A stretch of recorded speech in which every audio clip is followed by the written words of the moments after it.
संभाजी भिडे आज नाशिक दौऱ्यावर आहेत। दौऱ्याच्या पार्श्वभूमीवर पोलिसांकडून खबरदारी घेण्यात आली आहे। भिडेंच्या नाशिक दौऱ्याच्या अनुषंगाने संभाजी ब्रिगेडच्या 8 पदाधिकाऱ्यांना पोलिसांनी ताब्यात घेतले।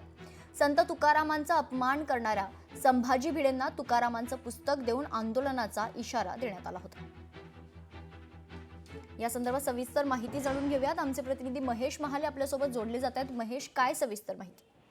अगदी खरं तर संभाजी भिडे हे आज नाशिक दौऱ्यावर आहे। शिव प्रतिष्ठानतर्फे त्यांचं भारतीय स्वातंत्र्यावर व्याख्यान आयोजित करण्यात आलेलं आहे। मात्र या व्याख्यानाच्या अगोदरच संभाजी ब्रिगेडच्या काही पदाधिकारी आणि कार्यकर्त्यांना पोलिसांनी ताब्यात घेतलेलं आहे। त्यांना स्थानबद्ध करून ठेवण्यात आलेलं आहे, कारण त्यांनी आंदोलनाचा इशारा दिलेला होता। कारण संभाजी भिडे यांनी 7 जुलै रोजी संत तुकारामांबाबत वादग्रस्त विधान केलेलं होतं आणि या सगळ्या पार्श्वभूमीवर संभाजी ब्रिगेडचे जे कार्यकर्ते आहेत ते संभाजी भिडे यांना संत तुकारामांची प्रतिमा आणि पुस्तक भेट देणार होता, अशा स्वरूपाचा त्यांनी आंदोलनाचा इशारा दिलेला होता। एकूणच संत तुकाराम महाराजांचा अपमान सहन केला जाणार नाही असा जो इशारा होता तो संभाजी ब्रिगेडच्या कार्यकर्त्यांनी दिलेला होता। आणि या सगळ्या पार्श्वभूमीवर संभाजी ब्रिगेडच्या कार्यकर्त्यांना पोलिसांनी स्थानबद्ध करून ठेवलेलं आहे। आणि आज खरं तर संभाजी भिडे यांच्या व्याख्यानाच्या वेळेस आता काय वाद उफाळतो हे देखील बघणं तितकंच महत्त्वाचं ठरणार आहे। निश्चित, धन्यवाद महेश, आपण दिलेल्या सविस्तर माहितीसाठी।